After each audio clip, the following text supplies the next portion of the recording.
Vos matins prennent une autre dimension. Avec Aïssa sur Espace TV Europe. C'est lundi, c'est reparti pour une nouvelle aventure, une semaine qui va nous immerger dans ces différentes histoires, dans ces univers, ces passions, ces savoir-faire, ces Africains issus de la diaspora, venus de passage à Paris, venus du continent africain pour nous raconter leurs histoires, pour nous parler de leur beau parcours, mais aussi de leurs échecs, de leurs réussites, des aventures entrepreneuriales à découvrir, des artistes talentueux également qui viendront vous raconter leur parcours et leur raison d'être. Aujourd'hui, nous recevons 3 femmes. Nous accueillerons tout à l'heure Soussaba Cissé. Elle est de passage à Paris. Elle est cinéaste et la fille du feu Souleymane Cissé, l'un des plus grands réalisateurs d'Afrique subsaharienne, premier à avoir reçu un prix au Festival de Cannes. On en reparlera avec elle. Cette héritière du film engagé met en lumière à travers son dernier documentaire Idjanto, dont nous parlerons des problématiques sociétales et politiques de l'Afrique et plus particulièrement du Mali. Son dernier film, donc, nous plonge dans l'histoire de son pays, sur la crise qu'a traversé le Mali depuis 2012 à travers la voix du peuple. Ils sont des citoyens lambda, des acteurs de la société civile. Ils ont vu les massacres, ont subi les conséquences de cette crise dont le pays a encore du mal à sortir. C'est un hymne, une ode à la paix. Nous parlerons de ce film documentaire avec Soussaba Cissé qui sera notre invitée tout à l'heure. Nous recevrons juste avant Clémentine Castel-Nzié. Elle est autrice et éditrice. Elle est passionnée de contes. Elle va venir nous parler de son actualité à travers sa dernière publication intitulée Mama l'orpheline, issue de la collection des contes de Matisse. Sa passion est née d'une envie de transmettre sa culture à son fils et ouvrir les horizons de son imaginaire. Nous allons d'abord parler du bon et du beau avec notre invité déjà installé sur le plateau d'Espace TV Europe. Nous accueillons dans un instant Christelle Amoussou. Elle est passionnée, engagée. Elle a décidé de valoriser les terroirs du Bénin à travers Omani, une pâtisserie, chocolaterie, glacier qui se situe à Cotonou, au Bénin. Elle nous fera découvrir ce lieu, nous parlera de sa passion pour l'artisanat, elle nous racontera les histoires de ses artisans locaux et des richesses des produits made in Bénin qu'elle valorise. Son parcours et son histoire personnelle elle va nous la raconter également, poussée par un père aimant qui l'a encouragée à vivre ses rêves. Elle nous raconte tout ça dans un instant. Petite pause musicale avec Bessa Condé en attendant notre première invitée de cette émission. Je vous rappelle que vous pouvez nous suivre donc via vos téléviseurs et bien entendu Espace TV Europe, le nouveau lien de la diaspora disponible donc via le canal Free, c'est 440, Orange 589, Bouygues 721. Vous pouvez également nous suivre en replay sur notre chaîne YouTube. On vous donnera plus d'indications tout à l'heure. Bienvenue, c'est lundi. Les matins d'Aïssa sur Espace. C'est parti avec notre première invitée de la semaine, Christelle Amoussou. Elle est de passage à Paris. Elle est installée depuis quelques années au Bénin. Elle va nous raconter son histoire. Nous allons d'abord parler de son aventure entrepreneuriale à travers Omani. C'est une pâtisserie artisanale, chocolaterie artisanale, glacier artisanal qui est située dans le quartier Les Cocotiers du côté de Cotonou, au Bénin. Elle va nous présenter les lieux dans un instant. Alors, elle est venue nous parler de sa passion, de son envie de faire connaître les saveurs et les ingrédients, les bons ingrédients sains qu'utilisaient nos parents et nos grands-parents, aux jeunes générations notamment, et à ceux qui aiment les découvertes. Elle nous parle donc d'Omani. Alors, c'est le sigle pour Omnium Mix African et Négoce et Industrie. C'est bien ça. Bonjour. Exactement. Christelle Amoussou, bienvenue sur le plateau. Vous allez bien? Bonjour Aïssa, oui, je vais très bien, merci. Très heureuse de vous accueillir pour partager cette belle histoire très touchante, en tout cas qui part d'un constat. On ne connaît pas suffisamment les trésors de nos terroirs et c'est un peu ça votre cheval de bataille aujourd'hui, Christelle Amoussou. Exactement. Alors, j'ai commencé au Mali en 1996, donc avec mon père. Et un petit peu avant, on faisait de l'import-export. Et puis en 96, j'ai vraiment basculé en pâtisserie. Et je voulais une pâtisserie simple, artisanale, sans fioriture, vraiment quelque chose de comme on trouve un peu ici, quoi, dans des régions et tout. Et il y a 15 ans, j'ai basculé en farine je travaille avec des farines gluten-free. Oui. Et je me suis rendu compte qu'on a beaucoup de farines en Afrique, particulièrement au Bénin. Oui. La farine de fonio, la farine de manioc riz, la farine de souchet, la farine de maïs violet, la farine de patate douce, la farine de banane. Tout transformable en farine, on a l'impression, même le gingembre, le miel brut aussi. Oui, oui, oui. Et tout ça, ce sont des produits qu'on a de la chance d'avoir au Bénin et avec lesquels je me suis dit, on va travailler, on va les mettre dans toutes les pâtisseries traditionnelles que les gens ont l'habitude de consommer, Oui. mais ce sera plus sain. Ce sera gluten-free, ce sera des farines qui sont bourrées d'antioxydants, des farines pleines de fibres. Et voilà, donc on a un black cake, un gâteau au chocolat qu'on fait à la farine de fonio qui est vraiment iconique. Ouais. Et on peut pas ouvrir Romani sans ce gâteau au chocolat, par exemple. Et comme c'est plein de fibres et que c'est quand même du chocolat pur, les gens mangent et ils adorent ça. Alors, vous alliez justement ces savoir-faire, hein, puisque vous vous êtes longtemps intéressé, vous êtes formé au métier de chocolatière. Oui. Ça a été le démarrage, en tout cas, quand vous avez décidé de vous lancer, puisque enfant, vous vouliez être pâtissière pour manger tous les gâteaux. Exactement. J'avais 6-7 ans, je disais toujours à mes parents, moi, je vais ouvrir une pâtisserie, comme ça, je mangerai tous les gâteaux avant que mes clients n'arrivent. En fait, j'ai toujours été très, très gourmande et j'ai toujours aimé la pâtisserie. Ça a toujours été une passion.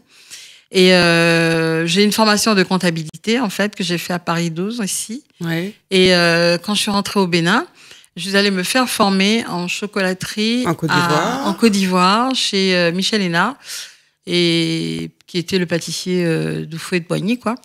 Et j'ai beaucoup appris et j'ai adoré parce que quand je suis partie de là-bas, ils m'ont bien expliqué que je pouvais mettre des chocolats avec tout ce que j'avais sous la main. Et là, ça, c'était extraordinaire parce que là, c'était la porte ouverte à toutes les recherches possibles. Ouais. Et comme je suis passionnée, que je suis gourmet, j'ai sorti des produits avec mon équipe, hein, bien sûr, hein, parce qu'on a une toute petite équipe à Cotonou. Et mes pâtissiers me disent souvent, madame, on n'est plus des pâtissiers, on est des chimistes. Parce qu'à chaque fois, je dis non, c'est pas bon, on recommence, on jette. Mais jusqu'à ce que ce soit la bonne texture, le bon goût, Ouais. que ce soit parfait, quoi. Alors, la pâtisserie, la chocolaterie, glacier également. Tout à fait. On fait des glaces au lait végétal. Ouais. Et c'est bluffant, parce que vous vous rendez pas compte qu'on est passé en lait végétal. On fait avec du lait de riz. On fait nous-mêmes. Et on prend des produits, on fait même de la glace au sodabi, qui est l'alcool national. On fait des glaces avec du chayo. Le chayo, c'est le basilic africain qui est pour les Béninois adorent le chayo. Ils le mettent en sauce, ils le mettent partout. Ah, je connaissais pas. Ouais, c'est le basilic Est-ce qu'il porte africain. un autre nom ailleurs, je suppose? Basilic Non. africain, sachez D'accord. sur les réseaux Ok, sociaux. d'accord. Et le chayo, le Béninois adore ça. Ils disent que c'est un antibiotique. En fait, non, c'est pas un antibiotique, c'est un anti-inflammatoire. puissant. D'accord. Mais c'est une plante qu'on mange en sauce chez nous, qui est réparatrice, qui est excellente pour le foie. Donc, nous, on le fait en crackers, on le met dans des glaces et ce sont l'une de nos meilleures ventes.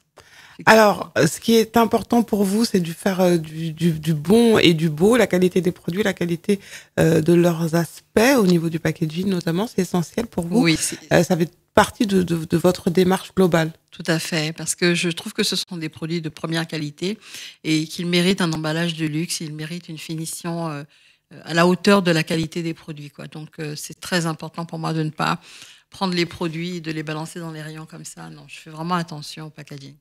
Alors, mettre en avant le Made in Bénin à travers ces artisans dont vous allez peut-être nous raconter des petites bribes d'histoire.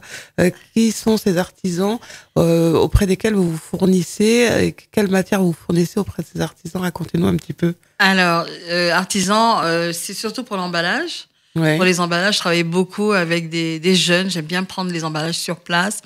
J'ai des jeunes qui me font des pochettes et c'est vrai que je suis une chieuse à temps plein parce que quand je suis pas contente, je suis pas contente. Donc ils font et refont. Mais ils sont braves et je leur dis, je veux tout prendre ici. J'ai la possibilité d'importer, mais je ne veux pas.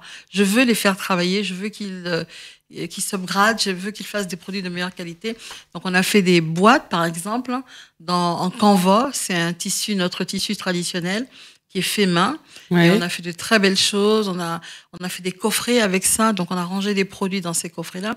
Et c'était une première pour eux parce qu'ils n'ont pas l'habitude de travailler avec ça. Ils travaillent avec d'autres tissus, mais pas le canvas. Donc, eux-mêmes ont redécouvert ce tissu-là.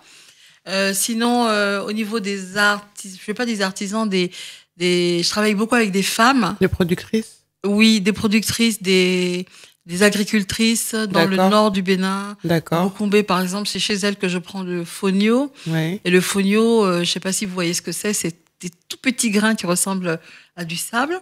Ouais. Et elles-mêmes, quand elles prennent les stagiaires partent en courant parce que non, c'est trop compliqué de séparer les grains du sable. Et donc vraiment, c'est un travail minutieux pour que le produit soit parfait. Et j'aime bien travailler avec ces femmes-là. J'aime beaucoup ça. Alors, vous créez donc des gâteaux, des crackers, des infusions, des glaces, du chocolat. Et est-ce qu'il y a d'autres produits que vous créez? Des noix de cajou, on fait Ouais. des enrobages spéciaux, on fait des nougats, Ouais. des nougats au lait de coco. Que vous avez apporté, que vous m'avez apporté. Oui, tout à fait. Nougat à l'ancienne, arraché Ouais. de djougou, Ouais, sucre roux, épices, lait de coco. ouais, Ça a l'air savoureux. ouais. Je pense que c'est savoureux. D'accord. Et on fait des sablés boutons qui sont un peu comme des shortbread fingers, Ouais. mais qui sont faits avec de la farine de manioc et riz. Ah, d'accord. On fait des chips également. Ouais. On appelle les cosmics, des chips à base de farine de manioc et riz qui sont sans gluten, qui sont sans conservateur, sans additifs et qui sont complètement proudly made in Benin. Alors, qui sont les acheteurs qui se procurent vos produits? Alors, mes premiers clients, ce sont les expats, Ouais. les Américains, les Français, les Canadiens, les Italiens. Ensuite, il y a la diaspora, Ouais. beaucoup de diaspora, c'est-à-dire les touristes qui viennent de la Guyane, qui viennent de la Réunion, qui viennent des Antilles, ou les Béninois qui vivent ici en France ou D'accord. ailleurs, Ouais. qui viennent ici pour prendre des produits de chez nous parce qu'ils savent que je suis très exigeante. Donc, je travaille aussi sur des produits de la street food. Mais Ouais. on le fait de façon vraiment propre, bien fait. Par exemple, quand on va faire des hachomons, l'huile, c'est une seule cuisson. Qu'est-ce que c'est, les Les hachomons, c'est une street food. C'est comme des beignets qu'on trouve au bord de la route. D'accord. Sauf que au bord de la route, l'huile est utilisée plusieurs fois, alors que chez nous, c'est une seule fois. Et D'accord. après, on dégage. Donc, quand ils veulent des produits de la street food, mais de bonne qualité, ils viennent faire leur approvisionnement avant de partir chez nous. Alors, vous êtes de passage à Paris dans le cadre de la promotion justement de ce savoir-faire Made in Bénin. Vous étiez à un événement, un pop-up. Oui. Vous nous racontez un petit peu l'accueil que vous a réservé le public. Comment ça s'est passé? Ça s'est très bien passé, vraiment bien au-delà de ce qu'on espérait. On a fait un pop-up store au 18 rue Sedaine avec Caritique. C'est vrai. Donc, c'était les douceurs de la peau et les douceurs et les douceurs du palais. De l'âme. De l'âme. Et c'était de très, très belles rencontres avec des Français, avec des Anglais, avec des Béninois, avec des gens qui sont venus de loin. Une dame qui est venue de Mulhouse. Et on n'était pas encore prêts. À 10h moins le quart, elle était là, elle a attendu 10h qu'on ouvre. Ça nous a touchés. On a vraiment, on a eu un monde incroyable, incroyable. Ce sont des créations qui permettent également de briser des barrières Ouais. et de rapprocher les peuples. C'est important de le dire. Tout à fait, c'est important. Les gens ont beaucoup découvert, ils ne connaissaient pas ces farines-là. Ils ont goûté. Ils étaient bluffés parce que ils n'ont pas trouvé de changement de goût. C'est que quand ils ont mangé les sablés boutons, Ouais. c'était très bon, mais en plus de savoir que c'est gluten-free, que c'est sans conservateur, sans additifs, bah, ils étaient bluffés, quoi. Donc, Alors, je le disais tout à l'heure, et c'est vrai que c'est important, puisqu'en antenne, j'ai bien vu que c'était important pour vous de passer ce message aux personnes qui nous écoutent et qui sont sensibles à cette cause. Consommons local, regardons ce que nous avons. Oui. Nous avons plein de richesses. oui. C'est quelque chose qui vous tient vraiment à cœur. Oui, parce Christelle que Amousseau. nous, par exemple, au Bénin, on a une journée ou non, un mois du consommé local, mais comme si on avait pitié de nos produits. Non, nos produits, c'est une richesse. Il faut qu'on consomme tout le temps, toute l'année, nos produits. Ils sont bien meilleurs que ce qu'on peut avoir comme produits importés. On est béni. Je trouve qu'on est riche, on est béni. Il faut qu'on consomme tout le temps ce qui est à nous. Ouais. Et c'est pas par pitié, c'est vraiment parce que c'est bien meilleur. Les matins d'Aïssa sur Espace. Les matins d'Aïssa qui doivent recevoir tout à l'heure Sousouba Cissé, cinéaste et fille du feu Souleymane Cissé, l'un des plus grands réalisateurs d'Afrique subsaharienne, premier à avoir reçu un prix au Festival de Cannes à travers son film grandiose Yilène, cette héritière du film engagé qui met en lumière les problématiques sociétales et politiques du Mali, nous parlera donc d'Ijanto, son dernier film documentaire qui nous plonge dans l'histoire de son pays, la crise qu'a subi le Mali et que ce pays traverse depuis 2012. On parlera donc de ces populations, de ces acteurs de la société civile qui vont nous parler des conséquences de cette crise et surtout nous parler d'avenir quant à la nécessité de rétablir une paix profonde du côté du Mali. On parlera également de son papa décédé dernièrement en février dernier du côté du Mali et qui a laissé une trace indélébile dans l'histoire du cinéma africain. Nous accueillons tout de suite une autrice et éditrice. Nous sommes en compagnie de Clémentine Castelnzier. Elle vient nous parler de sa passion pour les contes et les récits qui façonnent l'imaginaire. Son actualité à travers Mama l'orpheline, c'est sa dernière publication et qui est issue d'une collection de contes, les contes de Matisse, puisque sa passion est née d'une envie de transmettre sa culture à son fils et ouvrir les horizons de son imaginaire. Merci de nous rejoindre, Clémentine Castelnzier. Vous allez bien? Oui, je vous remercie, Asia. Merci beaucoup. Je vais bien. Je suis très heureuse de vous accueillir. Approchez-vous juste un petit peu du micro, qu'on puisse bien vous entendre. Vous êtes autrice et éditrice. Votre passion pour les contes et les récits pour façonner l'imaginaire, vous avez été nourrie justement par ces contes, les contes d'ailleurs. Et vous avez voulu combler un fossé, formaliser également et coucher sur papier l'héritage oral de nos contes d'Afrique. Et vous avez commencé avec le premier numéro, Mama l'orpheline. C'est pas votre première publication, mais vous nous raconterez tout ça tout à l'heure. Alors, je le disais tout à l'heure, c'est né de votre passion de transmettre et votre envie de transmettre également vos histoires d'Afrique à votre enfant, c'est ça? Oui, tout à fait. Vous nous racontez un peu le contexte et l'histoire? Oui, parce que l'histoire des contes est née quand mon fils est venu au monde. Dans chaque soir, comme dans nos foyers, on raconte une histoire à un enfant. Donc, ouais. Bon, le répertoire classique, Alice au pays des merveilles, la chèvre de Monsieur Sega, enfin Titi Conti, et c'est bien. Et par moment, il y a quelque chose quand je raconte, il me regarde avec ses petits yeux. Oui, il est content que je raconte une histoire. Il va s'endormir. Mais je me disais, mais rien de tout ce que je raconte à cet enfant ne lui ressemble.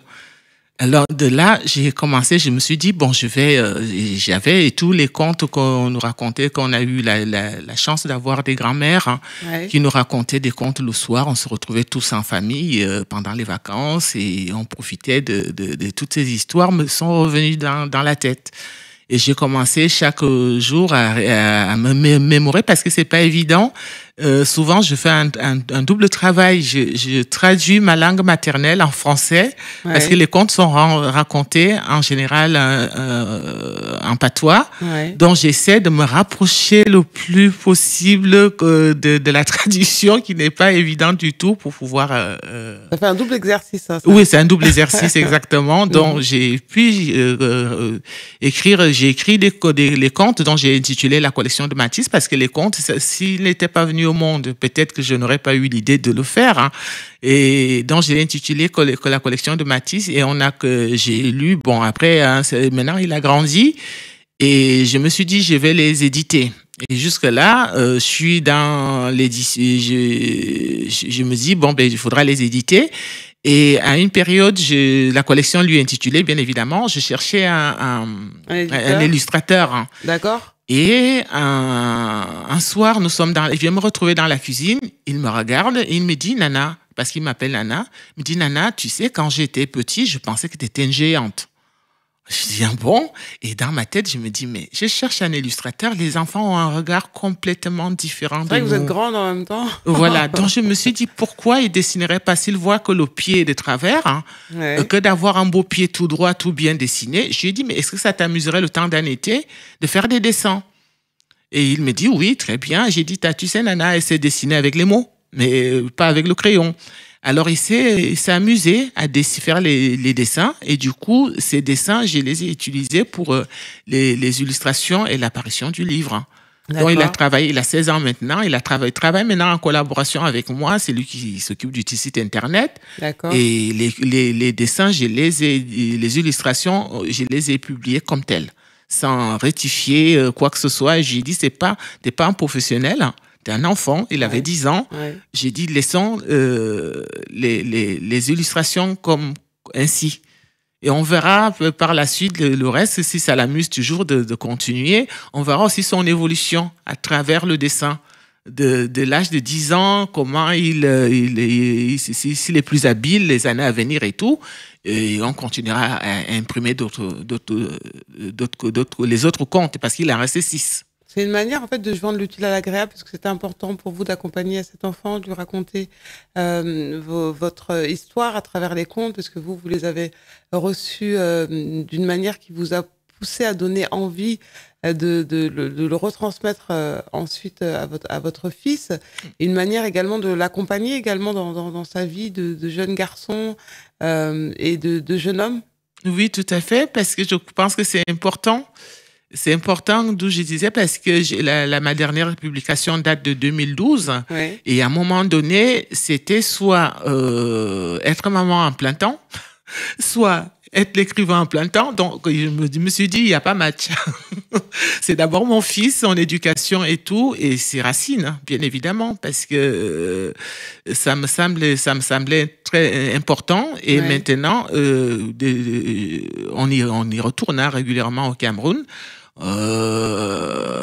Que ça soit un bagage supplémentaire pour lui dans son bagage de vie, de se dire bon voilà, on vient de quelque part, hein, et ce quelque part il y a des choses, hein, qui nous sont propres, il y a nos coutumes que nous ne devons pas oublier, nous devons continuer à la faire vivre, même si nous sommes dans un autre continent. Alors justement, le conte, hein, pour transmettre, le conte a un aspect ludique et bien au-delà de ça, hein, comme la parole, le conte engage la société, elle est également un porte-parole de la pensée, des valeurs collectives, rempli de fonctions aussi bien pédagogiques, initiatiques et sociétales.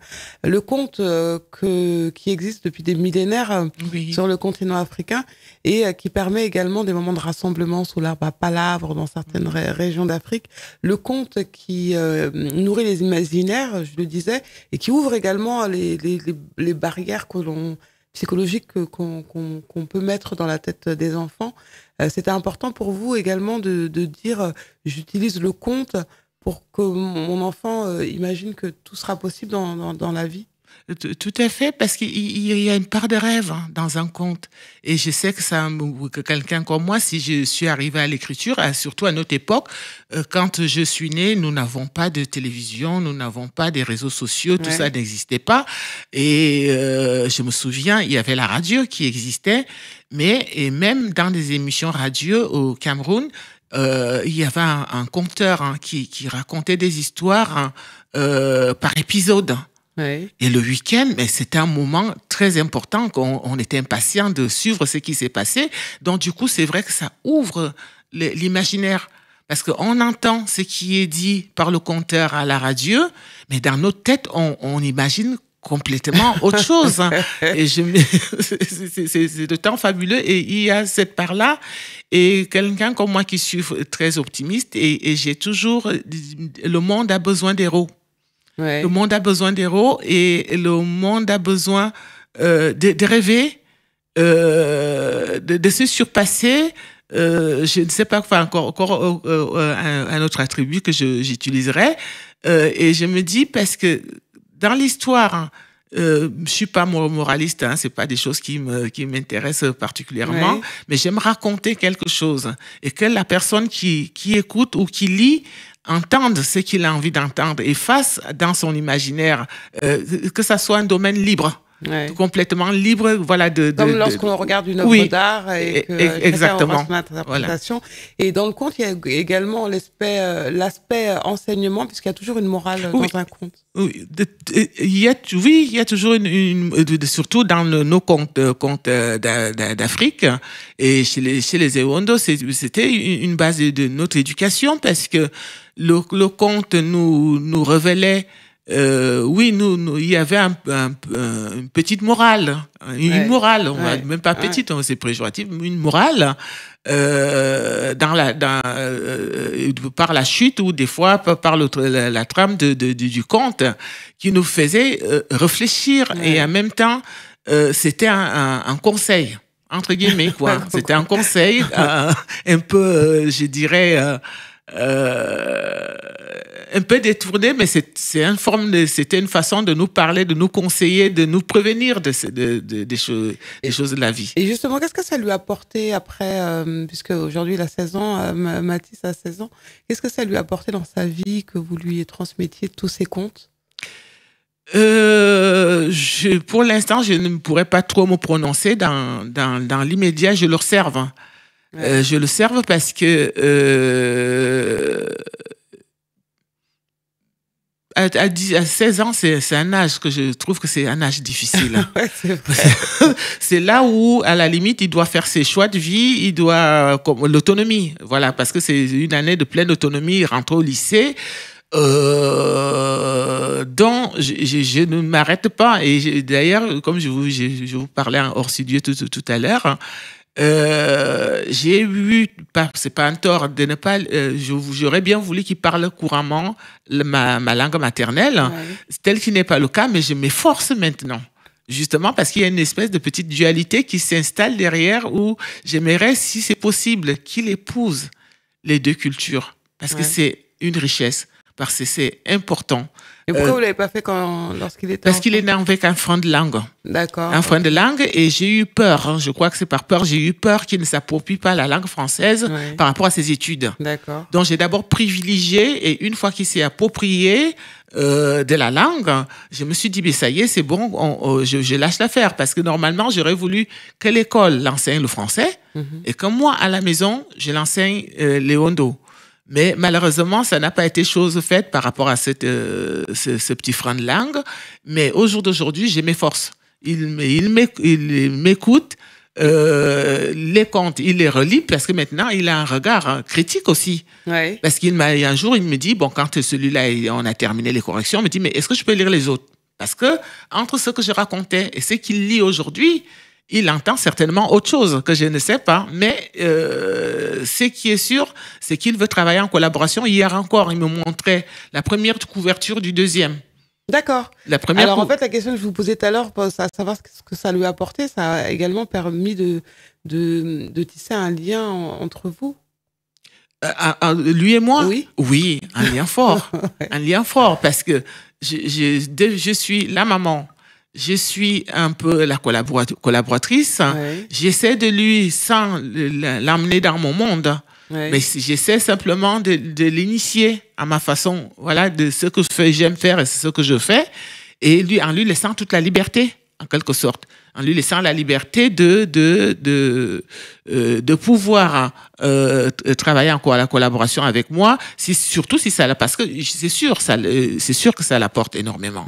J'ai vu chaque fois, là il va faire une filiale générale, hein, quand il avait les dissertations où il fallait raconter, il y a quelque chose qui se passe. Le français, il maîtrise. Donc le pari est réussi. Ben oui, tout à fait. Quelque part, je me dis oui, parce que quand il a une dissertation, voilà, d'où vous voyez au début du livre, toujours à 10 ans, c'est sa maîtresse qui m'appelle à l'école, hein, c'était Noël, hein, qui me dit, heureusement que nous étions en classe, il y a Mathis qui a écrit quelque chose sur Noël. Si on n'avait pas été en classe, je me serais dit qu'il a triché. On l'a écrit, mais j'ouvre les yeux, je regarde et je lis le sapin Polytus. D'accord. J'ai fini de le lire Et je l'ai édité. J'ai dit, bon, c'est aussi un petit clin d'œil pour lui dire que voilà, il s'intéresse à ce que sa mère fait. Il le fait lui-même maintenant. Et c'est une motivation, entre autres. Alors, ce premier conte édité, hein, puisque ça va faire partie d'une collection. De cette conte. Pour le lancement Mama l'orpheline. Une histoire qui m'a fait penser au début à l'histoire de Cendrillon. C'est une Cendrillon africaine, on va dire. Mama l'orpheline, vous confirmez? Exactement, un peu. Ouais, c'est un peu ça. Oui, c'est un peu. Oui, c'est un peu Cendrillon à la façon Betty. Ouais. Parce que on va pas raconter ce qu'il y a. Voilà, il faudra qu'ils découvrent les uns les autres. Parce que c'est ce que je vous disais, que le monde a besoin d'héros. On a besoin de rêver. Je pense que c'est important. Surtout, moi, je me souviens quand j'étais jeune fille, j'en parle encore à ma mère jusqu'à présent. Le tout premier président du Cameroun était du Nord Cameroun, Amadou Ahidjo, et son épouse Germaine Ahidjo. À cette époque-là, pour moi, c'était la plus belle femme au monde. Ouais. Donc, j'avais besoin de m'identifier à cette dame parce qu'elle avait une façon d'attacher son foulard qu'on avait l'impression qu'elle dormait avec. Qu'elle ne quittait jamais ce foulard. Ouais. Et je me dis, il y a ce côté-là dans l'histoire pour une jeune fille, quelle qu'en soit sa condition, de se dire qu'il peut se passer quelque chose de mieux. Complètement. Et c'est vrai, donc, ce conte, je l'ai lu hier soir, et puis ça se lit très bien, ça se lit rapidement. Et c'est vrai que c'est très bien écrit. Et ça prend tout son sens, donc à vous procurer. C'est paru aux éditions L'Écrin des Lettres. C'est votre maison d'édition d'ailleurs, Oui. puisque vous n'avez pas, ce n'est pas votre premier ouvrage. Vous allez nous raconter un petit peu, déjà nous parler de vos précédentes publications, Oui. et pourquoi vous avez décidé d'ouvrir votre maison d'édition et d'auto-éditer vos contes. Oui. Alors, j'ai commencé à publier en 2004. J'ai été publié avec mon premier ouvrage, Les Fureurs du Destin, qui a été publié par les éditions Osmonde. Et Ouais. par la suite, j'ai écrit Une reine chez les Duchiens, qui a été édité par les éditions Bénévent. J'ai écrit après un recueil de nouvelles sur les couples mixtes. Ouais. Et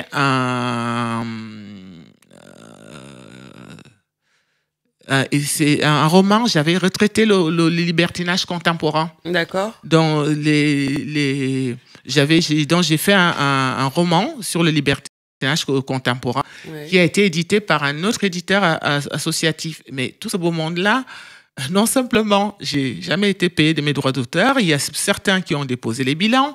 Ouais. Donc tout ça ne m'a jamais satisfait au fait de voir la façon dont c'était travaillé.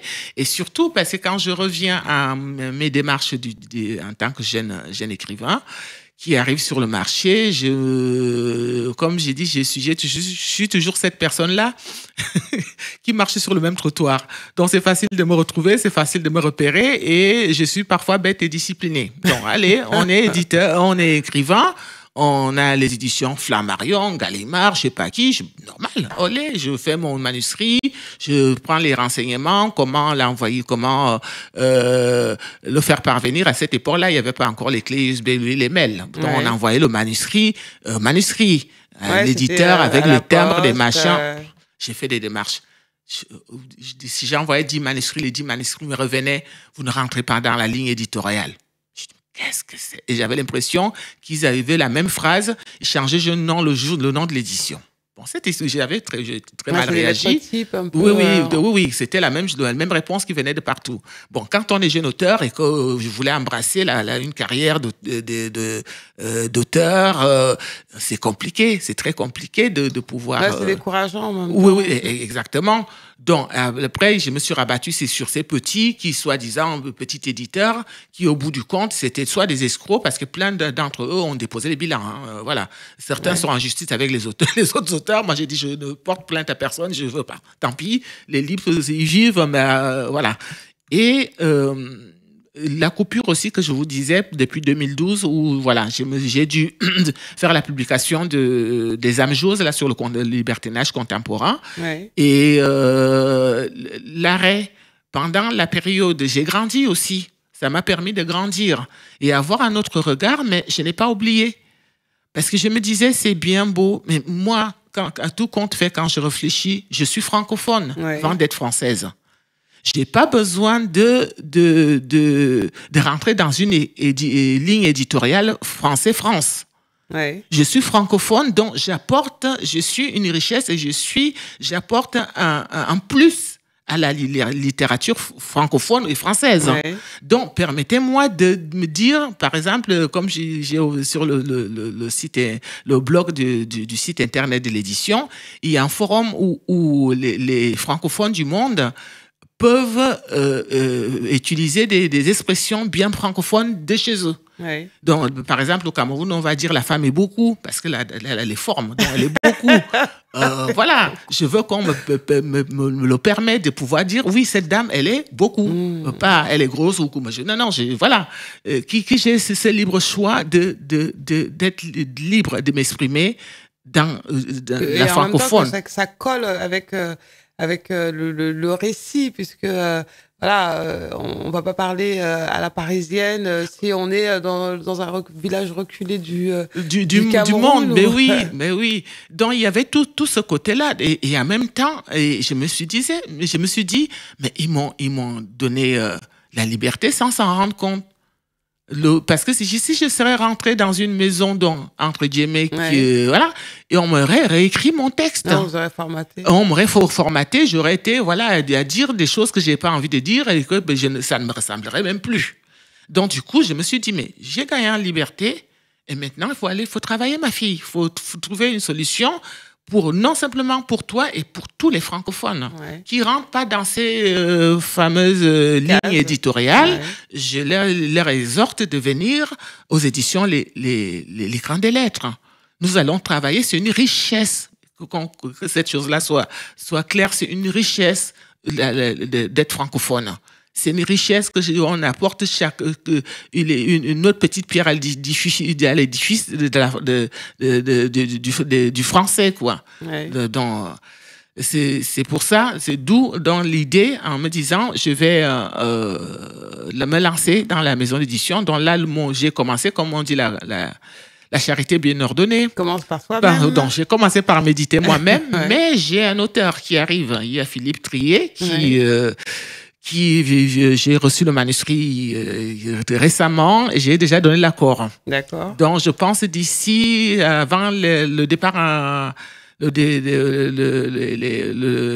départ en vacances, son livre sera édité en librairie.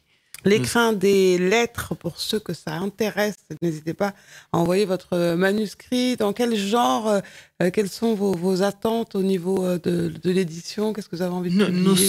Nous sommes ouverts à tout type d'ouvrage. Il faut simplement nous le soumettre. Et on fera des séries, on verra à l'intérieur de la maison d'édition. On est ouvert à vraiment tous les francophones. Venez. Que ce soit le roman, que ce soit des essais, que ce soit des nouvelles, que ce soit de la poésie, écrit par les francophones, ils sont les bienvenus, qui nous soumettent, ils peuvent aller sur le site internet, ils peuvent nous l'envoyer par mail, et nous allons essayer de faire un travail sérieux. On va pas éditer des millions d'exemplaires. On va aller petit à petit. Comme on dit, petit à petit, l'oiseau fait son nid. On va essayer d'aller, mais en étant juste. C'est des contrats d'édition, c'est pas des contrats de compte d'auteur, c'est des contrats d'édition que nous faisons. Ouais. Et nous faisons par contre des petits tirages. On pourra commencer par 150 exemplaires. Voir, en fonction, il faut voir l'ouvrage. Si on veut aller un peu plus loin, on peut monter à 300 et grandir.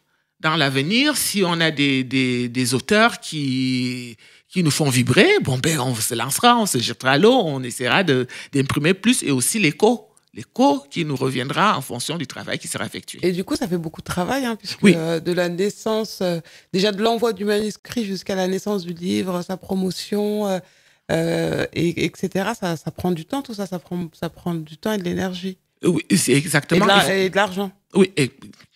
Vous avez défini que j'ai qu'à confirmer exactement. C'est beaucoup de travail, mais moi, comme c'est une maison d'édition associative, il y a mon équipe de bénévoles. D'accord. Et c'est aussi des passionnés du livre, des bénévoles qui sont derrière. Oui. C'est des personnes soit qui ont du temps libre, Oui. qui demandent pas en contrepartie une finance ou autre, qui aiment les livres, qui veulent nous aider, qui travaillent. Donc, une fois que le manuscrit est arrivé, on le soumet à la lecture. On lit ici. On a déjà refusé malheureusement, on a refusé une personne parce que, voilà, c'était une Française, en plus française, mais pas assez construite. Donc, on a refusé un peu d'un contre-cœur. On aurait voulu qu'elle nous ramène quelque chose de plus abouti. Oui, de plus abouti et travailler parce qu'on ne peut pas arriver tout d'un coup, on devient écrivain. Il faut peut-être expliquer un peu ce qui s'est passé avant. Voilà. Donc, pour qu'on comprenne mieux, donc j'ai donné des conseils à cette personne en lui disant retravaillez vos textes, revenez vers nous, nous serons toujours là. Enfin, donc voilà. Et c'est vrai qu'il y a beaucoup de travail. Mais moi, je suis doublement contente parce que quand on est auteur, toute la partie éditeur, nous, on n'a aucune information, on connaît rien, on ne sait pas comment ça se passe. Mais le fait d'avoir cette casquette d'auteur et éditeur, ça me permet d'être derrière. Et de comprendre. Et de comprendre et d'apprendre. De comprendre, d'apprendre et d'avancer. Et de voir là où, pour moi, j'ai dû porter peut-être un jugement vis-à-vis des petits éditeurs chez qui je suis passé, et ne pas commettre les mêmes erreurs qu'eux. Essayer c'est vrai, c'est beaucoup de travail, de travailler encore et travailler et avancer dans ce sens. C'est vrai que pour certains, c'est un peu une nébuleuse, parce que entre les éditeurs qui éditent à compte d'auteur, d'autres à compte d'éditeurs, beaucoup de maisons d'édition également qui ont fermé depuis aussi la crise Covid. Oui. Et aussi parce qu'on est passé à d'autres moyens. Oui, et numérique. Notamment à l'Internet, peut-être qui a freiné un petit peu également cette industrie du livre. Oui, mais le livre papier a des beaux jours devant lui. Oui. J'avais eu une inquiétude à un moment donné par rapport à ça. Oui. Non. Je pense que le livre papier a toujours ses beaux jours parce que même j'ai des amis, des collègues qui ont publié sur Amazon, uniquement sur Internet. Et à un moment donné, il faut bien qu'il imprime. Et puis, il y a le livre numérique aussi. Voilà, il y a le livre numérique, tout ça, mais le livre papier, je ne m'inquiète pas. Alors, vous allez rester avec nous, puisqu'on a notre invité qui devait arriver à un souci. Donc, restez encore quelques minutes avec nous, comme ça, on va terminer la conversation dans un instant. Avant ça, promo des coulisses des hits, voilà ce qui vous attend le 24 mai prochain sur Espace TV Europe. Samedi. À Lansana Barrage, on s'invite chez une grande dame, une grande voix de la musique africaine de Guinée. C'est bien sûr Oumou Dioubaté, la dame Chic Choc. Avec elle, nous allons revenir sur ses plus grands hits. Bitielou, c'est un titre qui a marqué les gens. Est-ce que tu as été victime en écrivant cette chanson ou en composant cette chanson? Oui, une belle question. Parce que tout le monde dit que Oumou Dioubaté, chaque fois qu'elle chante, elle massacre les hommes. Elle massacre les hommes, elle défend la cause des femmes et les enfants. Je dis, tu sais, quand tu veux faire un truc, il faut te focaliser sur quelque chose qui peut durer. Lancer un titre qui a marqué. Tu parles de ton enfant, tu parles de la manière dont les choses se sont déroulées. Pour toi, c'était important de raconter cela? Bien sûr. D'accord. Parce que j'avais eu ce problème. Rester dans le mariage sans faire d'enfant, c'est pas facile. Donc j'ai commencé à composer ça à Paris. Quand mon fils était là-bas, j'ai dit Iko kenyo lukandelima Kwibarabono ilawedido Kado dunya kanumuro Konte den sorona Fama ala yito mansayaro Benyana kan nesofila ninkono la ala Kuke dinke filadi Alamakiti Wolumu. Waouh. Ouais, je vois. Ça va aller, ma grande. Ça va aller. À ne pas manquer ce week-end, les coulisses des hits, donc présentés par Lamine Guérassi pour cette émission spéciale. De retour sur le plateau d'Espace TV Europe, nous sommes au cœur de Paris et c'est toujours un plaisir d'accueillir nos différents invités qui viennent se raconter. Oui, il y a les aléas du direct aussi et certains retards puisqu'on est vraiment au cœur de la capitale et c'est un peu compliqué pour certains qui viennent en transport avec toutes les problématiques que l'on connaît, n'est-ce pas? Clémentine Casselzier, même si vous êtes arrivée à l'heure et même en avance, oui. Vous êtes venue nous parler de votre aventure entrepreneuriale. Au-delà de ça, une aventure humaine, une aventure qui est née d'une envie de transmettre sa culture à son fils et de faire renaître également ses souvenirs d'enfance où on lui racontait les beaux contes Betty du Cameroun. C'est un peu ce qui vous a nourri et donné envie de vous lancer également à travers la publication. Et maintenant, à travers cette casquette d'éditrice, votre maison d'édition L'Écrin des Lettres est ouverte à ceux qui veulent tenter l'aventure de se faire publier. Alors, vous êtes venu nous parler de votre actualité. C'est Maman l'orpheline, en librairie depuis le 30 avril 2025. Alors, voici l'ouvrage. Je vous le représente avec des dessins réalisés par son fils lorsqu'il était enfant et une belle histoire bien ancrée dans nos traditions africaines qui devrait vous faire plaisir. Et c'est surtout un conte, vous le dites, et c'est important de le rappeler, Clémentine Casselzier, qui s'adresse aux enfants, mais pas seulement, aux adultes aussi. Oui, tout à fait, parce que c'est ce que je disais, je racontais précédemment souvent à des collègues, à des amis avec qui on en parle. Le conte dans la tradition Wondo Betty du Cameroun. Le soir arrive, tout le monde est ensemble, les parents, enfants, il y a pas, on va pas dire non, il y a que les enfants qui doivent rester, non, les parents doivent partir. C'est le conte et c'est pour tout le monde. Autant que nous, on est tous là, les enfants écoutent. C'est vrai que bon, ils sont beaucoup plus friands parce qu'ils sont plus petits, mais les adultes aussi.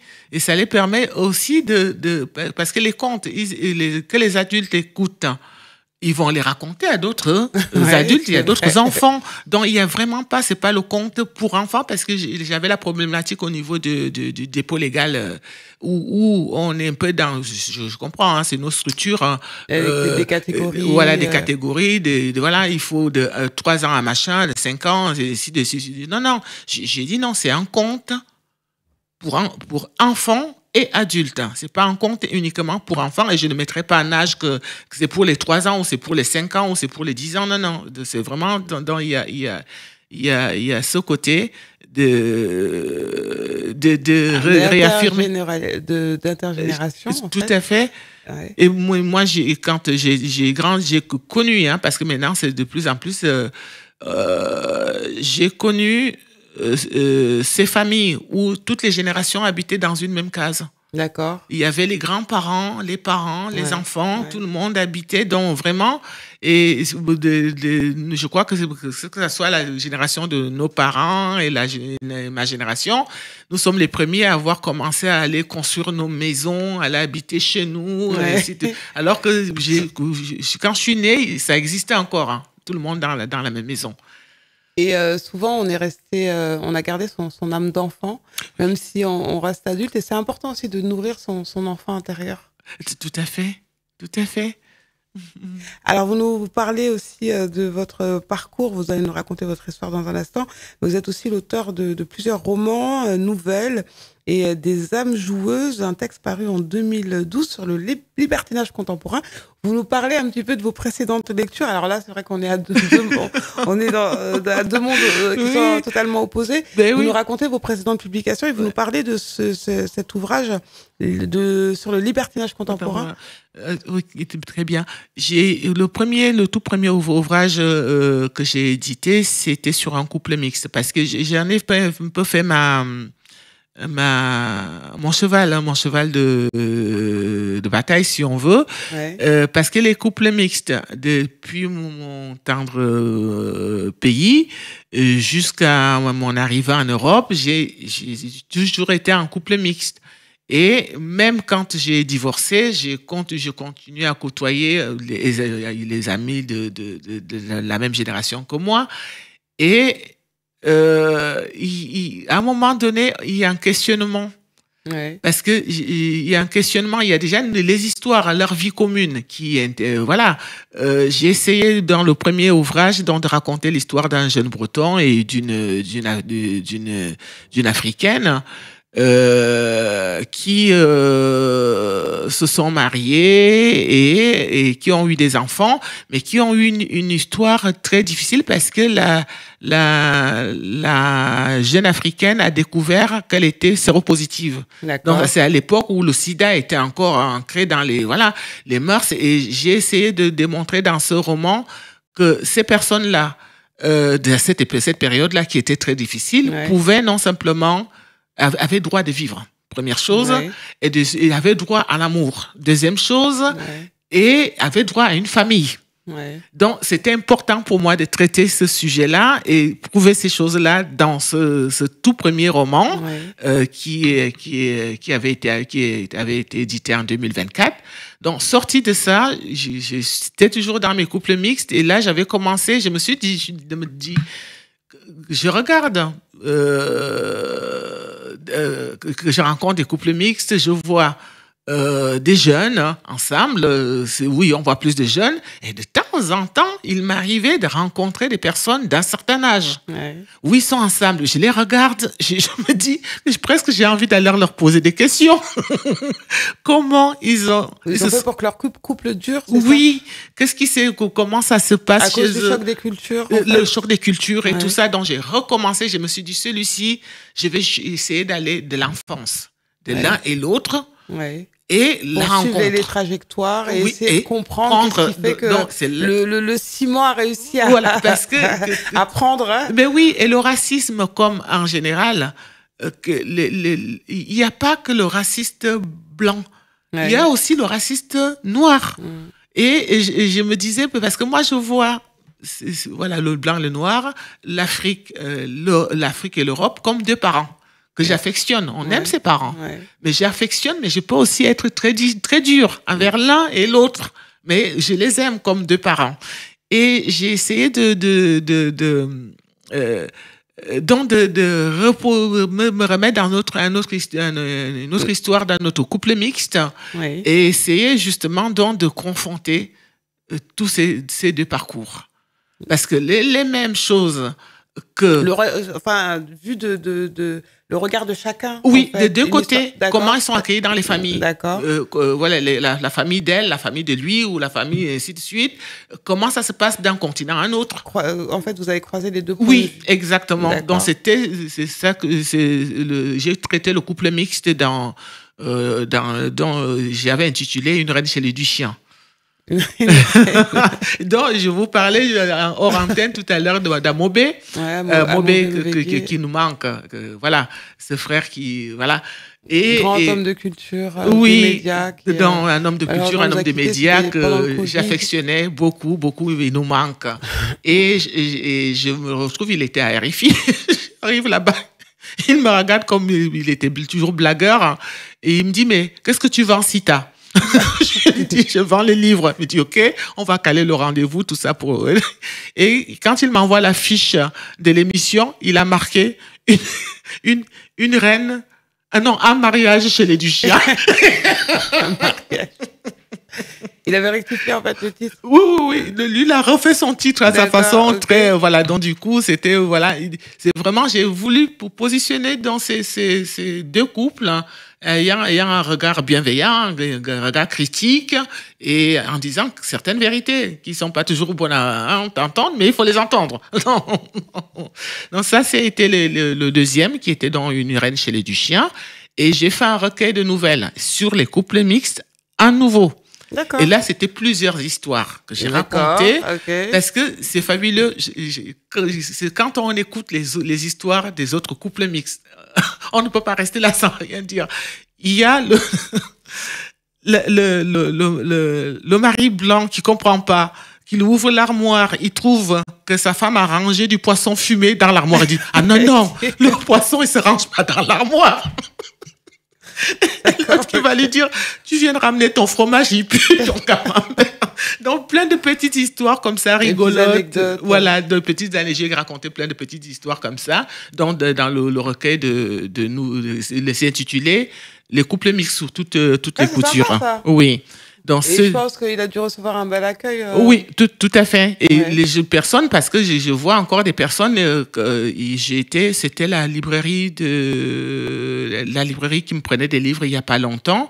Et les libraires qui m'ont accueilli, et quand ils ont lu les livres sur d'autres auteurs, il y a une qui dit « Ah, mais moi, je le veux, hein, les couples mixtes sur toutes les coutures. » Donc, voilà, il y en a de plus en plus des couples mixtes. Ben oui. Et voilà, donc les couples me passionnent.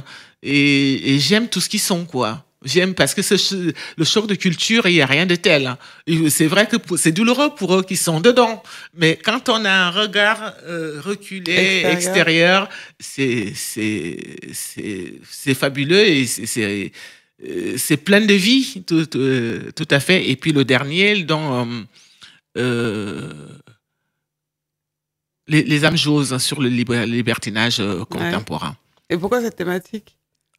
Cette thématique, parce que quand j'ai annoncé que je voulais faire continuer ma saga là, une reine chez les Duchiens et tout ça, j'ai écrit le recueil parce que j'étais vraiment dans le dynamique avant d'avoir l'enfant. Hein. J'étais dans un dynamique, à la limite, j'aurais été celle qui aurait sorti 2-3 livres par an et vas-y, parce que j'avais pas voilà, j'étais divorcée, je vivais ma vie seule, mon job, je fais mon job et puis voilà. Et je me disais, il faudra de temps en temps casser. Sinon, ça peut lasser le lecteur. Oui, la saga, c'est super, on est dedans. Mais de temps en temps, aller dans un autre sujet qui n'a complètement rien à voir avec... et je regardais... il y avait un côté, avec Eugénie Djeki, j'étais passé à l'émission, on avait ouvert l'antenne pour qu'on pose... les auditeurs posent des questions. On pose des questions en direct, c'était assez drôle. Parce qu'il y a tout ce côté où...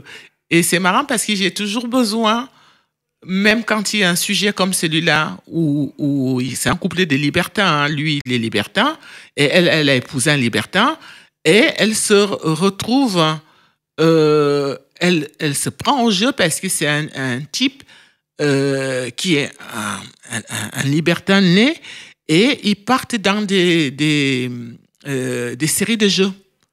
Tout dans leur vie, c'est pour voir, c'est marqué. Hein, en gros, c'est pour vraiment un roman pour adultes. D'accord. Ouais, parce que le sexe n'est pas tabou, c'est même très les libre. Hein, voilà, c'est vraiment ça.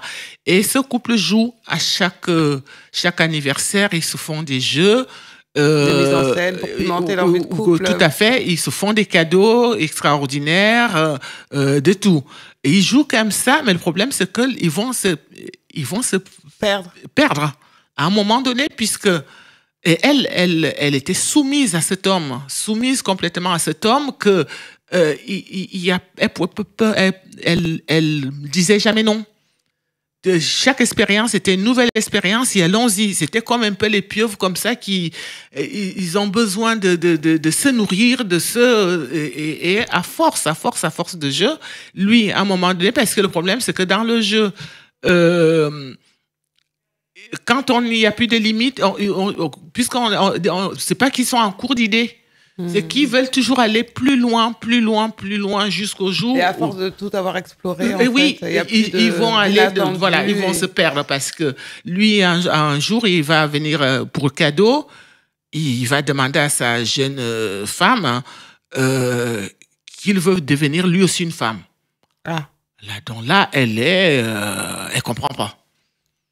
Donc et lui non, simplement parce que du coup elle se fait traiter de celle qui n'est pas ouverte d'esprit, qui ne le comprend pas, ne comprend plus, elle ne comprend pas non plus, donc c'est vraiment très très difficile à un moment donné. Donc elle est là, elle ne sait pas comment faire pour mieux l'accompagner, et finalement elle lâche l'affaire.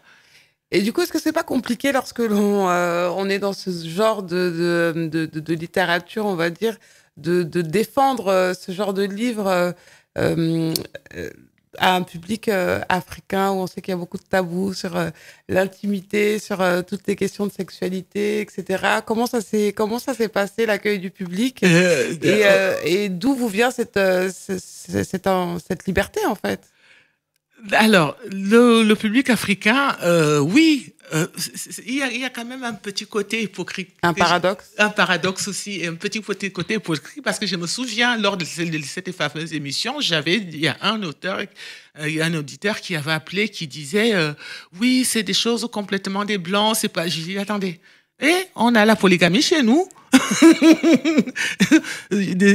On avait vraiment échangé de ce point de vue-là. Donc, d'autres vont adhérer. Et moi, je ne sais pas, enfin, pas que je rejette cette idée de toujours dire, quand il y a une ouverture d'un telle ampleur, hein, c'est uniquement, typiquement, oui, purement... des Occidentaux, voilà. Ils nous pervertissent, oui, etc. Tout à fait. Donc, il y avait ce côté-là. Et moi, c'est toujours par mon observation, parce que j'ai une carte de recherche. Mais je ne fais pas des recherches parce que c'est un choix. Ouais. Mes recherches, ma nourriture, c'est les gens. Les histoires. Oui. Voilà, je vais vers les gens, je vais vers certaines situations. Si possible, même je les vis. D'accord. Je me mets dans la peau pour comprendre ce qui se passe, pour mieux me parler de la question. Ouais. Donc, c'est un peu un travail de sociologie, en fait. En quelque sorte, je suis vraiment comme ça. Mais j'ai besoin de... On va me dire, quand il y a... Parce que les fureurs du destin, la jeune femme était prostituée avant. D'accord. Avant de rencontrer son... Voilà. Et à cette époque-là, je me souvenais, il y avait une autre compatriote camerounaise qui était avec une bagatelle d'association, qui avait écrit pour éradiquer comment on appelle ça, la prostitution dans le monde. Enfin, moi, je n'allais pas dedans. Du coup, c'est vrai que ça a fait des craquements au niveau de la rencontre en studio, puisque à cette époque, je ne vais plus, puis je n'ai plus de travail à faire dans ce sens-là. J'allais.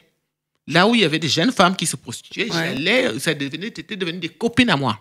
Donc, j'allais là-bas, on boit un café, on me raconte leur vie, de ce qui se passe, machin, nanana. Donc, j'avais toutes mes informations. Donc, du coup, à un moment donné, et j'avais rencontré des femmes libres. Ouais. Contrairement à les idées reçues, elle a été violée, je ne sais pas qui a fait quoi, ça n'avait rien à voir. C'était des jeunes femmes qui ont choisi d'être travailleuses de sexe. Et c'était normal pour elles qui se levaient pour aller comment moi je vais à mon bureau, quoi. Un job, voilà. Et ce côté-là, ça passait pas. Ça passait pas parce que face à une association qui veut éradiquer la prostitution, et moi ça permet le débat en même temps. Ah oui, mais oui, c'était un très bon débat. Et moi, je leur disais, écoutez, moi, je ne fais que relater une réalité aussi qu'il faut entendre. Donc, l'idée également de mettre un petit coup de pied dans les tabous.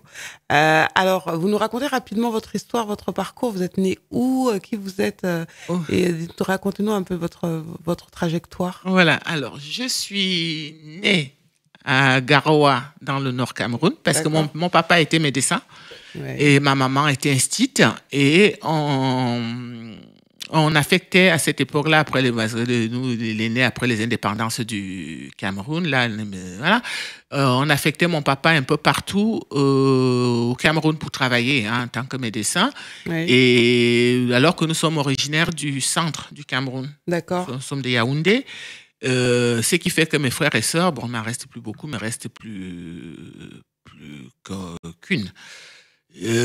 Chacun était un peu né dans chaque ville, enfin, partout où papa allait, au fait. Les uns et les autres. Donc, on est revenus, je suis originaire de Yaoundé. J'y ai grandi. Je suis parti à la fin d'adolescence, 17, 18 ans. Parce que j'avais rencontré mon coopérant, n'était pas coopérant, Zachary, il était... Ah, l'a oublié.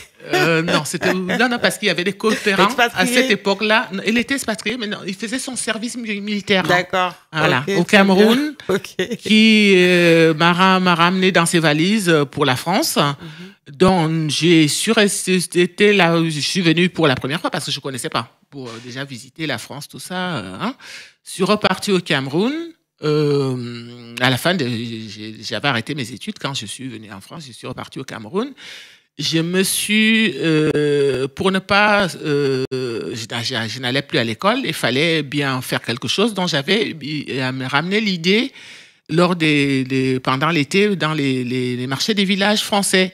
Oui, j'avais vu des poupées en chiffon. Oui. Et je suis reparti au Cameroun avec cette idée et j'ai ouvert une société où je représentais la femme camerounaise dans son costume traditionnel. D'accord. Avec les scènes du quotidien. Les poupées camerounaises d'aujourd'hui sont tirées de... J'étais la toute première personne à avoir amené l'idée. Dans quelle année 92, 90, 91, 92. D'accord. Et ça se vendait comme des petits pains, puisque j'étais rentré dans le Women's Club International au Cameroun. Oui. Donc, j'étais en relation avec toutes les femmes des expatriés. Et on faisait des tas d'expositions.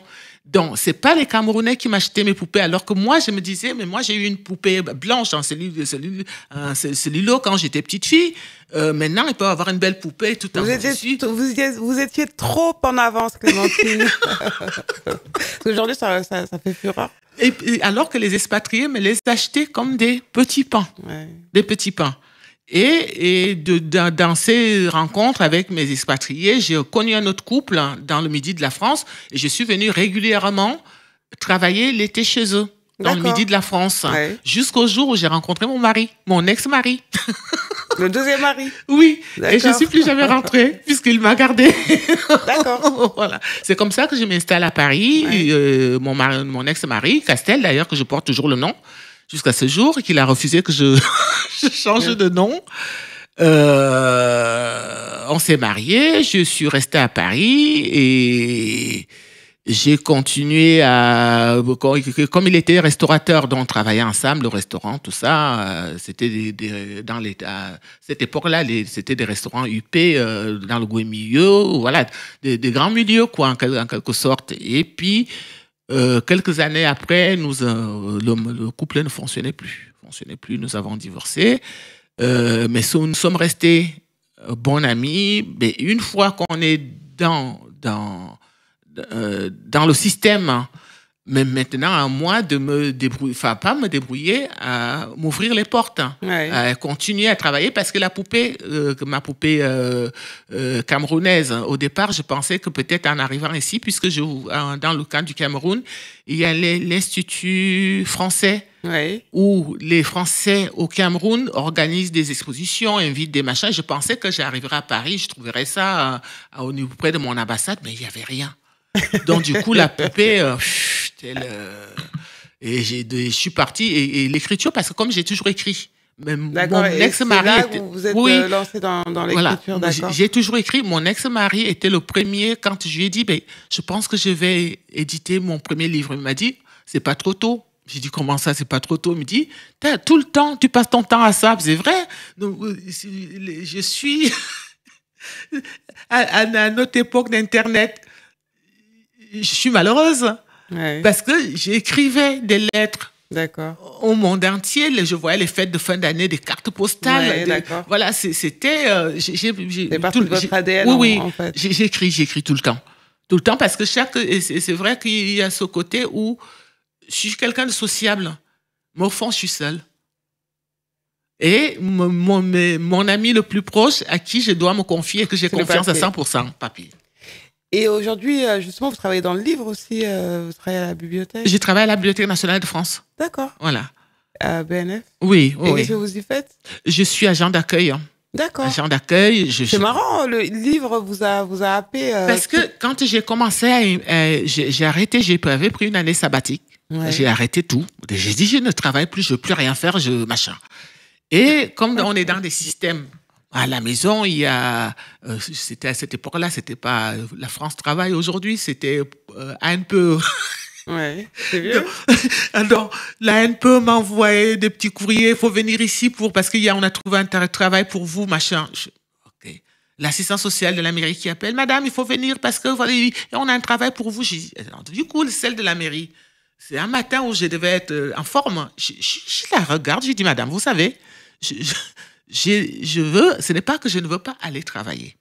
Je veux aller travailler, mais, il y a un mais, écoutez-moi bien, le mais, c'est que je veux faire tous les métiers qui ont un rapport avec le livre. D'accord. S'il n'y a pas, c'est pas une imprimerie, c'est pas une librairie, c'est pas une bibliothèque, ne me téléphonez pas. Si vous me donnez 1 centime, gardez-le et laissez-moi tranquille. Donc, du coup, elle m'écoute et elle a vu que j'étais sérieuse dans mon propos. Elle me regarde et me dit, madame, on a... Et j'ai dit, mais en plus de ça, j'ai pas toute ma journée à aller faire un travail. N'y comptez pas. Mais qu'est-ce qu'elle est exigeante? Oh oui, j'ai dit, je veux bien aller faire de temps en temps, quand je suis disponible. Voilà, ouais. Voilà. Donc, elle me dit, mais ça existe des structures pour des personnes comme vous. Vous êtes tombé sur une personne qui était à l'écoute. Parce qu'on aurait pu vous dire... Là, parce qu'il y a des fois, des mouvements comme ça. Moi, je partais, c'est parce que j'en avais déjà un peu ras avec la NPE et le machin. Et cette dame-là, je tombe sur elle ce matin-là, je me fais mon petit coup de colère et je dis ma vérité. Et elle voit que je suis sincère dans ce que je raconte. Donc, elle me dit, mais oui, madame, il y a des structures. Hein. Il faudra que vous allez à la Villette. Hein. Il y a l'association qui s'appelle AVEJ qui emploie les personnes qui ont un projet d'ordre culturel et artistique. Et ces personnes-là vont...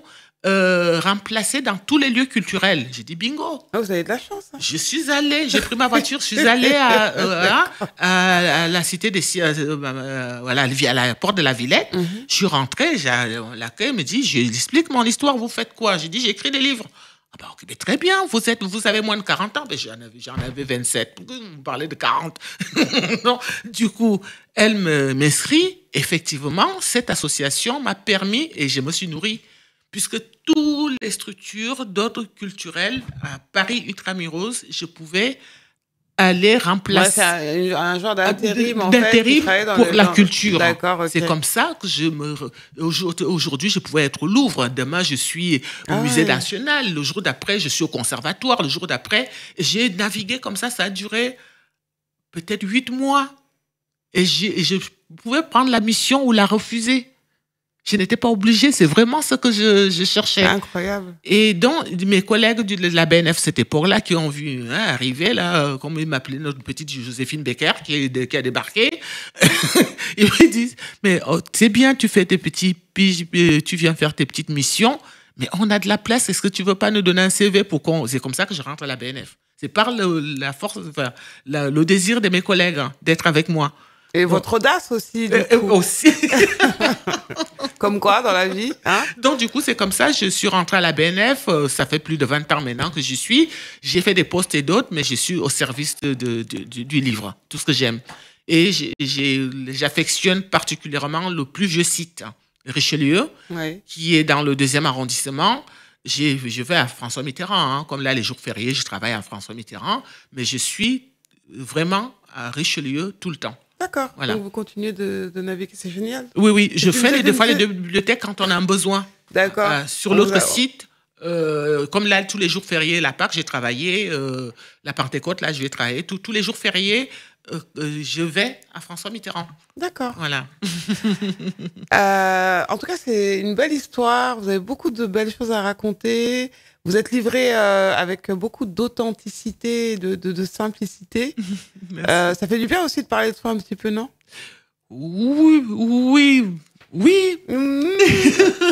Parce qu'écrire, c'est bien, parler, c'est bien aussi, non? Tout à fait. Donc, voilà, mon histoire, elle est une histoire de vie banale, quoi. Voilà. Que je pense que partant de mon Afrique, comme je vous ai expliqué quand je vous ai envoyé la présentation, maintenant j'ai plus vécu en France que j'ai vécu au Cameroun. Ouais. Et il y a toujours cette dualité parce que entre mes couples mixtes, j'en reviens à ça. Pour la France, à une époque, c'est pour ça que je vous dis parler des 2 parents que j'affectionne, le Cameroun et la France. Ouais. C'est comme 2 parents pour moi. Autant je suis étrangère en France. Autant quand j'arrive au Cameroun, je suis étrangère aussi. La problématique des fesses entre 2 chaises. Oui. Et du coup, peut-être une envie de pouvoir de retourner au pays un jour pour y vivre vos derniers jours, je ne sais pas, en tout cas dans un avenir proche ou même plus lointain, de rentrer au pays. C'est une chose que j'avais déjà préparée en amont. Mais avec toute la bagatelle de changement de la France actuellement, surtout par rapport à la loi, parce que j'aurais voulu partir à la retraite d'une façon anticipée. Pour deux raisons. Pour la première, m'occuper en temps plein de cette maison d'édition, de l'association, ainsi que des publications à venir et des autres. Et en même temps, l'association, parce que c'est les formations que j'ai, parce que on a souvent, même en France, on nous a souvent reproché que les nôtres ne sont pas formés. Et j'ai compris une chose. Un charisme international. Oui, j'ai compris que la formation est vraiment très importante pour nos communautés. C'est important. Et je l'ai aussi par mon expérience à la Bibliothèque nationale de France. Il y a tous les postes que j'ai brigués, c'est pas parce que j'avais les compétences pour ces postes-là. C'est parce que j'ai été formée par les personnes qui connaissaient le travail. Donc, du coup, et l'expérience, elle s'acquiert en exerçant. Absolument. Donc, et je me suis dit, l'expérience que j'ai eue ici, les choses que j'ai pu faire ici. Vous avez envie de les transmettre aux jeunes générations. Tout à fait, tout à fait. Donc, c'est sûr, c'est vrai que Matisse est en France. Et j'essaierai, comme je l'ai dit, maintenant, quand il y a à 16 ans, à 18 ans, je pense que bon, il va vouloir faire ça. Jamais, bon, ça dépend. Donc, il le sait ça. Que je lui ai dit, mais mon plus grand séjour au Cameroun, c'est 1 mois. Depuis plus de 30 ans, je ne peux pas aller au-delà d'1 mois parce que j'ai pas ça de vacances. J'ai pas plus d'1 mois, parce que c'est les outre-mer qu'on donne 2 mois de, voilà. Mais oui, donc j'ai dit mon plus, et je lui ai dit, ça serait pouvoir retourner au Cameroun, par peut-être 3 mois, travailler avec ceux qui y sont, surtout comme, dans mon histoire personnelle, j'ai perdu mes 2 frères que j'ai dû enterrer le même jour. J'ai perdu ma sœur derrière et ma sœur m'a fait juste 15 accouchements. Donc, j'ai autant d'orphelins des 3 qui sont partis, qui sont là-bas. Donc, j'essaie de gérer les plus petits, les plus grands, essaient de gérer les autres plus petits. C'est énorme, c'est énorme.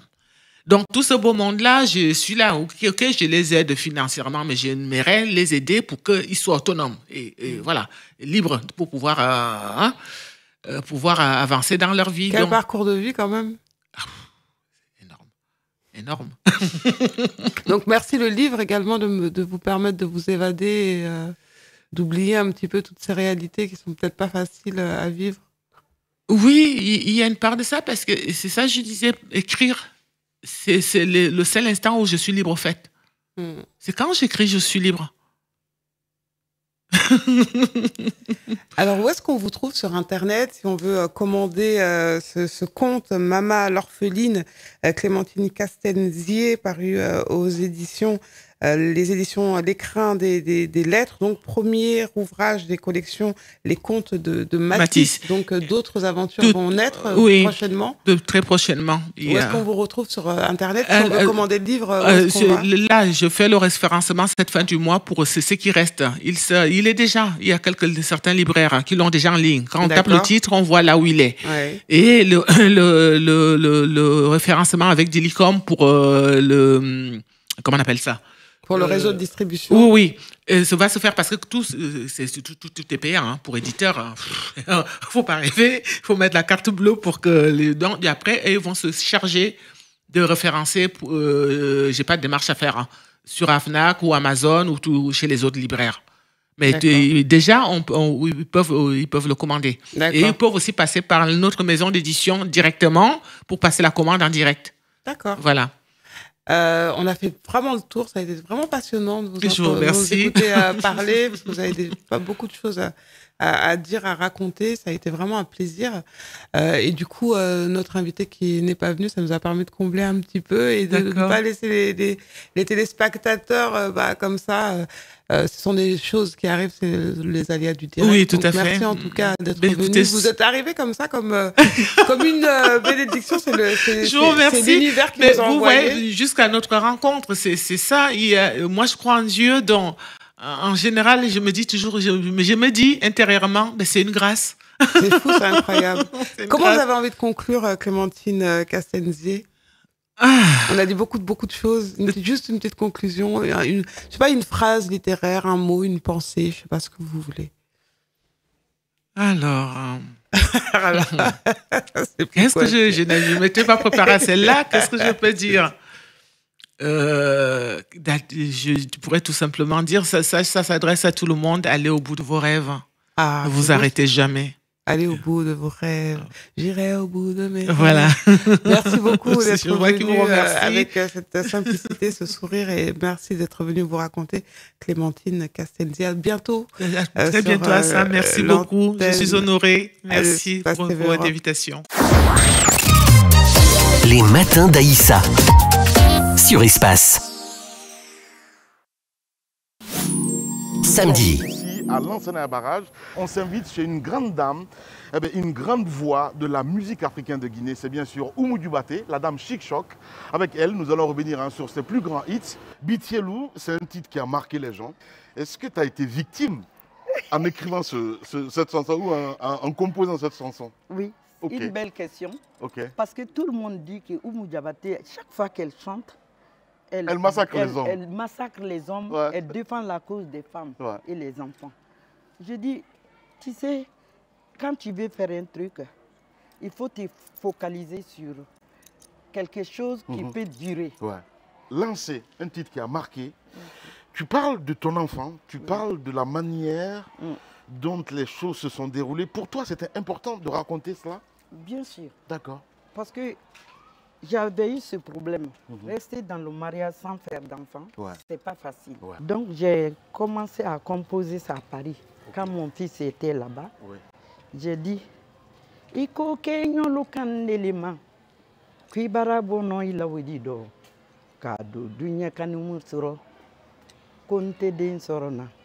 Fama ala yito mansa yaro benyana kan neso filani kono la ala, uke dinke filadi. Waouh. Je vois. Ça va aller, ma grande. Ça va aller. Espace TV Europe, c'est le nouveau lien de la diaspora sur le canal Free. Vous pouvez nous suivre sur 440, Orange 589, Bouygues 721 les matins d'Aïssa, c'est tous les matins, donc de 10h à midi, heure de Paris, 8h, 10h en temps universel.